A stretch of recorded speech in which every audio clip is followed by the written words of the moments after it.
Welcome back, everybody. Today we're going to talk about the topic of parents forcing their kids to go into medical school.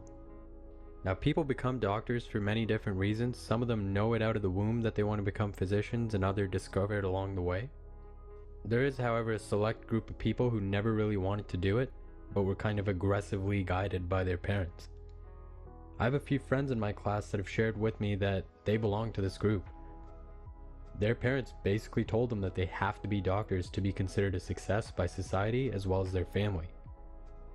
They were told that it's the only respectable and high-paying job that there is, and often these people don't really explore other options and assume that if their parents are saying that it's the best option, it really is for them. Now, medicine is a very incredibly difficult, taxing, and expensive career to pursue for anyone that wants to pursue it.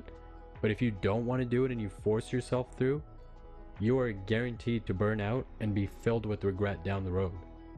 So now let's look at some options in order to prevent that. Now, the first thing is to understand where your parents are coming from. Obviously, every parent wants to see their child succeed and be happy. And being a doctor is indeed a well-paid, highly respected job.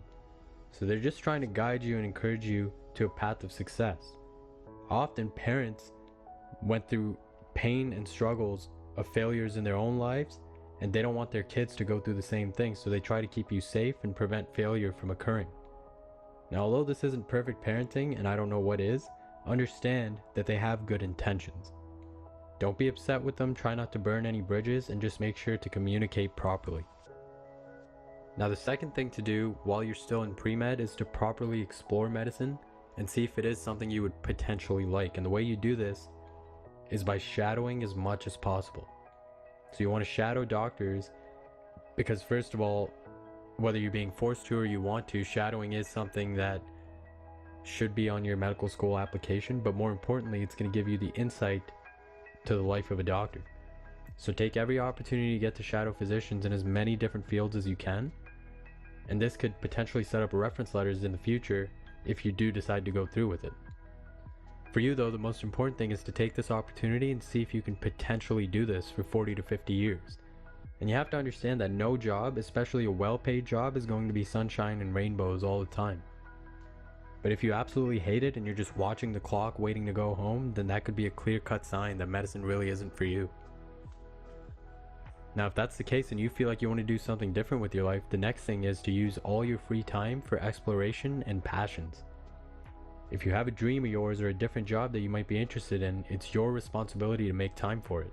So while you're living under your parents' roof, pursue medicine and chase that safe option that they've guided you to chase. But every waking second that you're not doing something for this process, you need to be spending it on the thing you quote-unquote want to do. If you don't know what else is out there, then explore. These days with YouTube and the internet, you can learn anything. If there's even a slight interest in something else, go learn it and see if that could be a sustainable career for you down the road. And if you already have an idea in mind for a passion project or something like that, then go all in on it during your downtime. This is the only way to safely explore other options while still going along with your parents' plans for you. Now, the next thing to keep in mind is that results talk. So once you have an idea of what you may want to pursue instead of medicine, you should go all in on it during your free time like we just talked about to show that it could work. Whether it's selling products online or doing photography or building cars or whatever you're interested in, you have to be able to show your parents and yourself that you can make money and feed yourself with whatever you want to do. And if this is the case and you and them can taste a little bit of blood in the water, then they're more likely to join your side and get on board with you pursuing this other thing. Now, last but probably most importantly, you have to understand that this is a very tough decision. There's no easy path to take here, but the options are pretty clear. If you absolutely hate the idea of being a doctor, and you have a tangible plan for what you actually want to do, it might be time to make a tough decision. Talk to your parents calmly and present these ideas to them as well as the results you've been able to accumulate. Be clear about how you feel and what you want to do with your life without being rude or combative. And if they join your side, that's great. Now, if they don't, then it's time for you to do some introspection. Your parents are obviously very important people in your life, and you should absolutely do everything you can to prevent burning bridges. However, just understand that living the rest of your life in doubt, regret, and anger is just not the way to live. More or less, if you're under your parents' roofs and taking money from them, then what they say goes. But if you have so much conviction and belief in these dreams and ideas that you have and you just can't get them on board, it might actually be time to leave.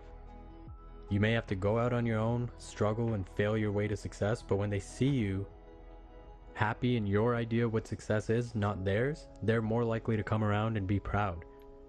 And if not, then you still get to live a life doing what you want. Now this last point is very difficult to articulate because it's not as easy as I'm making it sound.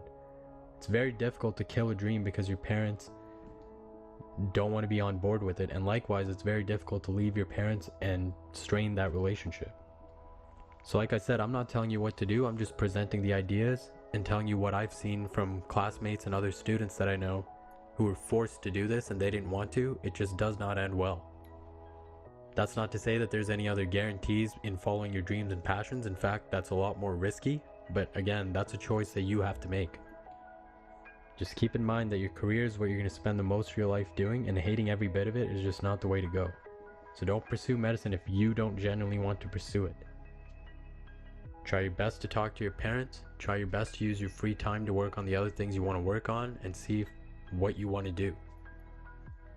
This is not a light decision, so take some time alone without any distractions and really ask yourself what you want from your life. Only you can decide this for you, and ultimately you have to live with the consequences of your decisions. We hope that this helps you out. There's not really much we can do for you as far as helping you come to a decision, but if you feel like you want to ask us a question or just let us know what you want to hear about next, feel free to reach out to us. And we'll talk to you next time. Cheers. Thank you for listening to today's podcast and watching the video. Please subscribe, leave a rating, and share us with your friends. Together, we will end physician burnout and suicide by educating medical students and health professionals. Find us on all social media platforms or email us at pathofadoctor@gmail.com.